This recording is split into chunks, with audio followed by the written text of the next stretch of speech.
Welcome back to the channel दोस्तों। स्वागत है आपका अपने यूट्यूब चैनल में बैक टेस्ट ट्रेडर में। तो पिछले वीडियो में हमने a good day trading system part 1 को समराइज़ किया था। तो आज की वीडियो में हम इसका जो बचा हुआ पार्ट 2 है इसको कवर करेंगे, यानी कि पूरा इसको फिनिश करेंगे। ठीक है, तो चैप्टर 6 में चलिए शुरू करते हैं। तो लेखक का जो सिस्टम है, डे ट्रेडिंग सिस्टम है, यानी कि इंट्राडे ट्रेडिंग सिस्टम है, वो यहाँ पर उन्होंने शेयर किया है। ठीक है, तो सबसे पहले एक ट्रेडिंग सिस्टम में होता क्या है, तो यहाँ पर 3 चीज़ें होती है।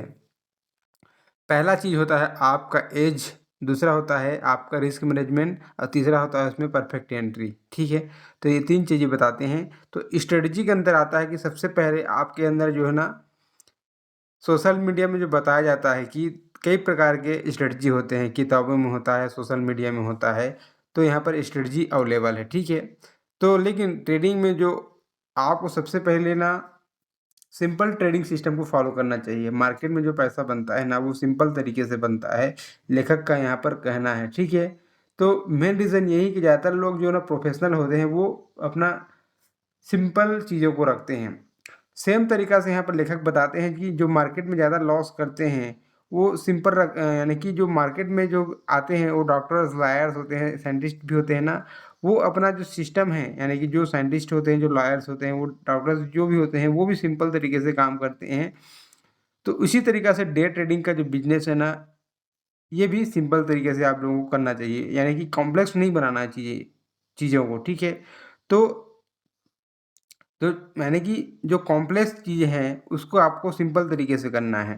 तो जो डॉक्टर्स होते हैं, जो लॉयर्स होते हैं, वो कठिन चीज़ों को सिंपल तरीके से करते हैं, यानी कि सिंप्लिसिटी से करते हैं। ठीक है, तो जो ट्रेडिंग क्या करता है, ये सिंप्लिसिटी का डिमांड करता है। ठीक है, तो लेखक का कहना यही है, यही अप्रोच देते हैं कि आपको सक्सेसफुल ट्रेडर बनना है डे ट्रेडिंग में, तो इनकी तरह आपको कॉम्प्लेक्स चीज़ सिंपल करना है। ठीक है, अगला पॉइंट जो यहाँ पर बताते हैं कि एक लेसन देते हैं कि ब्रूस ली का लेसन है कि ब्रूस ली बोलता है कि एक आदमी 10,000 तरीके जानता है पंच मारने का, मैं उस आदमी से नहीं डरता। लेकिन जो आदमी एक पंच को 10,000 बार प्रैक्टिस किया है, 10,000 बार तरीके से प्रैक्टिस किया कि वो कैसे मारना है, मैं बोलता है मैं उस आदमी से डरता हूँ। तो यहाँ पर बोला गया है फोकस वन, एक चीज़ों पे आपको फोकस करना है, इसके लेसन यहाँ पर देते हैं। सेम तरीक़ा से आप देख सकते हैं यहाँ पर चार्ट बताया गया है। आगे देखते हैं हम लोग कि जिस प्रकार से हार्ट का सर्जन होता है मेडिकल साइंस में, वो वैल्यू होता है, हार्ट सर्जन वालों को बहुत ज़्यादा वैल्यू होता है, उसी प्रकार से उनके अंदर में प्रैक्टिस चाहिए होता है। देखिए, हार्ट सर्जन करना आम बात नहीं होता, उसमें बहुत सारा प्रैक्टिस की ज़रूरत होता है। सेम तरीक़ा से आप भी इसमें भी ट्रेडिंग में बहुत सारा प्रैक्टिस की ज़रूरत होती है। पहला स्टेप है यहाँ पर, वो आता है आपका होमवर्क। होमवर्क में क्या करना है, सबसे पहले आप बिगिनर हैं तो आपको पेपर ट्रेडिंग करना है। ठीक है, उसमें आपको प्रैक्टिस आएगा। फिर ये बताते हैं कि आपको जिस स्ट्राइक प्राइस को लेना है, आपको लेवल पे ट्रेड करना है। स्ट्रॉन्ग रेजिस्टेंस पे आपको सेल करना है, स्ट्रॉन्ग सपोर्ट पे आपको बाय करना है। ये सिंपल तरीका है। दूसरा तरीका है आपका फॉल्स ब्रेकआउट और जो पद चिन्ह है, ठीक है, बड़े लोगों का, उसे आपको आइडेंटिफाई करना है। ठीक है, तो यानी कि सिस्टम तैयार करना है, उस सिस्टम के अंदर जो बड़े लोग एंट्री करते हैं आपको समझ में आ जाएगा। आप डेली लाइव मार्केट देखते रहेंगे तो आपको समझ में आ जाएगा। ठीक है, तो वही है। अगला पॉइंट जो लेखक यहाँ पर बताते हैं, सेम तरीका से यहाँ पर आप देख सकते हैं कि यहाँ पर रिजेक्शन आया था मार्केट में और नीचे आया था।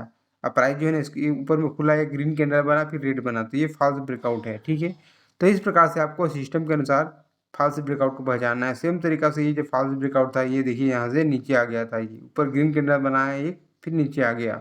सेम तरीका से यहाँ से कंटिन्यू नीचे आया था, यहाँ से देख सकते हैं प्राइस जो है ना, नीचे से रिजेक्शन मिला, फिर ऊपर गया, फिर यहाँ से नीचे आया। तो ये आपका एंट्री, ये आपको एसएल एंट्री जो भी है ना, आपको सिस्टम को फॉलो करना है, अपना सिस्टम को। स्टेप 3 है आपका रिस्क मैनेजमेंट। देखिए, जब भी आप कैंडल को देखते हैं, चाहे आपको उसको अपॉर्चुनिटी मिलता है, तो ये सारा जो है ना, आपको टाइम फ्रेम का गेम है। अलग अलग टाइम फ्रेम का होता है, अलग अलग टाइम फ्रेम के आधार पर मार्केट चलता है। इस बात को हमेशा ध्यान में रखिए। तो अपने रिस्क मैनेजमेंट, मनी मैनेजमेंट को ध्यान में रखिए। तो रिस्क मैनेजमेंट के अंदर क्या आता है, पर ट्रेड आप कितना लॉस लेना चाहते हैं, वो नंबर वाइज हो सकता है, परसेंटेज वाइज हो सकता है, वो टाइम वाइज हो सकता है। ठीक है, इतना टाइम हो गया, आप में जितना लॉस होता है उतना निकाल लेता हूँ। ठीक है, तो ये आपका रिस्क मैनेजमेंट आ गया। यहाँ पर कुछ डायग्राम दिया गया है, इसमें कुछ खास नहीं है, बाकी चार तो आपको समझ में आना चाहिए। आता है आपका स्टेप 4, जिसमें बताते हैं उनकी एंट्री और एग्जिट मेथड। वे बताते हैं राइट टाइम का एंट्री का इंतजार करते हैं। देखिए, वो इंतजार करते हैं पूरे कब उसको घुसना है, उनके सिस्टम के अनुसार भी बताते हैं कि राइट टाइम का ज़रूरत है। साथ उसमें चाहिए आपको पैसेंस भी चाहिए। ठीक है, तब तभी आपको उसमें अपॉर्चुनिटी मिलेगा। ठीक है, तो प्राइस जब भी आपको बोलेगा एंटर करने का, तभी आपको उसमें पोजीशन डालना है। ठीक है, तो प्राइस कंफर्मेशन भी आपको चाहिए ताकि आप उसमें क्वांटिटी भर सकें। अगला पॉइंट यहाँ पर देखने को मिलता है वो है, आगे स्क्रॉल डाउन करते हैं, चैप्टर 7 में ये कुछ लेसन्स बताते हैं जो ज़रूरी है। पहला लेसन है do not chase breakout in day trading में। देखिए, ब्रेकआउट के बारे में बहुत सारा बातें होती है मार्केट में, लेकिन ब्रेकआउट से पहले मार्केट जो है ना वी शेप टेक ब्रेकआउट देके चला जाता है, वी शेप। ठीक है, अलग अलग ब्रेकआउट्स होता है, अप ट्रेंड में, डाउन ट्रेंड में, शॉर्ट कवरिंग भी आता है, शॉर्ट सेलिंग भी होता है। तो इस प्रकार का एक रेंज ब्रेकआउट भी होता है, कंसोलिडेशन ब्रेकआउट भी होता है। तो आपको ब्रेकआउट को चेस नहीं करना है। ठीक है, तो ये बोलते हैं, दूसरे पॉइंट में बोलते हैं कि take short side trades on the basic of big red candle. देखिए, बिग रेड कैंडल करके आपको शॉर्ट नहीं करना है, बिग लॉन्ग कैंडल देख के आपको बाय भी नहीं करना है। आपके सिस्टम के अनुसार आपको ट्रेड करना है। तीसरा है यहाँ पर वो है, आपको परसेंटेज वाइज ना सोचना है। एक नहीं, महीना में 1 लाख रुपये, यानी कि 1 लाख का कैपिटल है, आपको चाहिए डेली का 1000 रुपये, ऐसा नहीं होता है। अब उसको आप बोल सकते हैं पूरे 30 दिन में आपको 20,000, 30,000 ऐसे आप सोच सकते हैं। तो ये महीने भर का परसेंटेज होना चाहिए, ऐसा नहीं कि डेली का 1000, 2000 चाहिए, ऐसा नहीं हो सकता। चौथा पॉइंट जो लेखक बताते हैं कि आपके स्टॉप लॉस को छोटा रखना चाहिए।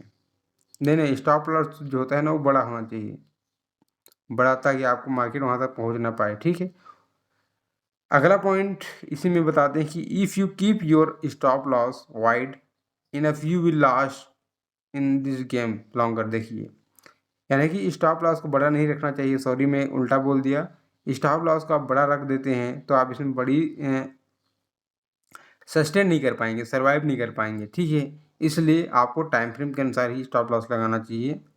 पांचवा पॉइंट जो आता है इसमें वो है कि आपको डिफाइन करना पड़ेगा कि अपने रिस्क को, कि आप कितना टारगेट लेना चाहते हैं, कितना घाटा खाना चाहते हैं। छठवां पॉइंट जो इसमें लेखक बताते हैं वो है आपका है कि डे ट्रेडिंग है वो फुल टाइम जॉब है। ठीक है, आपको उसको फुल टाइम जॉब है, इसका मतलब ये नहीं कि आपको फुल टाइम ट्रेडिंग करना है, उसमें फुल टाइम मेहनत करना है, लेकिन ट्रेड 2-3 ही लेना है। सातवां पॉइंट जो बताता है वो आपको रिवेंज ट्रेड नहीं करना है, लेकिन आपका जो अंदर शैतान है वो जाग ही जाता है, आप ट्रेड ले ही लेते हैं और लास्ट में पोजीशन काट करते हैं। Do not initiate any other position. देखिए, आपको इंट्राडे ट्रेडर है तो पोजीशन लेके नहीं जाना चाहिए, स्विंग में कन्वर्ट नहीं करना चाहिए। आठवां पॉइंट होता है कि आपको ना करने से, मतलब कुछ ना करने से अच्छा है कुछ ना ही करें, कुछ करने से अच्छा है कुछ ना ही करें, वो इसके बारे में बताते हैं। अभी आप बिगिनर हैं इस बिजनेस में तो सबसे पहले आपको पेपर ट्रेडिंग स्टार्ट करने चाहिए। 10वां पॉइंट जो लेखक बताते हैं वो है अपना पोजीशन साइजिंग को छोटा रखना चाहिए, 1 लॉट 2 लॉट, कम क्वांटिटी हो सकता है, आपके सिस्टम के अनुसार होना चाहिए। 11वां पॉइंट बताते हैं कि आपको प्रोबेबिलिटी पे काम करना चाहिए। ठीक है, यानी कि विनर्स जो होता है ना वो बड़ा होना चाहिए, विनिंग पोजीशन, और जो लॉजिंग पोजीशन है वो छोटा होना चाहिए, बस यही ट्रेडिंग है। 12वां पॉइंट बताते हैं कि आपको become greedy when a trade goes in your favour and fearful. देखिए, आपको कब डरना चाहिए, जब आप लॉस में जा रहे हो। ठीक है, लॉस में जा रहे हो आपको तुरंत डरना चाहिए, जब आपको प्रॉफिट में जा रहा है तो आपको डरना नहीं चाहिए। 8वां पॉइंट में लेखक बताते हैं वो बिगिनर, 4 स्टेज होते हैं, बिगिनर, इंटरमीडिएट, एडवांस और प्रोफेशनल्स। तो बिगिनर स्टेज में जो होता है ना वो अपना स्ट्रेटजी यहाँ पर बताया, अपना एक्सपीरियंस जो होता है ना बिगिनर स्टेज में, वो होता है क्या है कि वो जानता नहीं है कि ये चीज़ें कैसे काम करती है, स्ट्रेटजी कैसे काम करता है। मोस्ट ऑफ द टाइम ये बिगिनर नहीं जानता।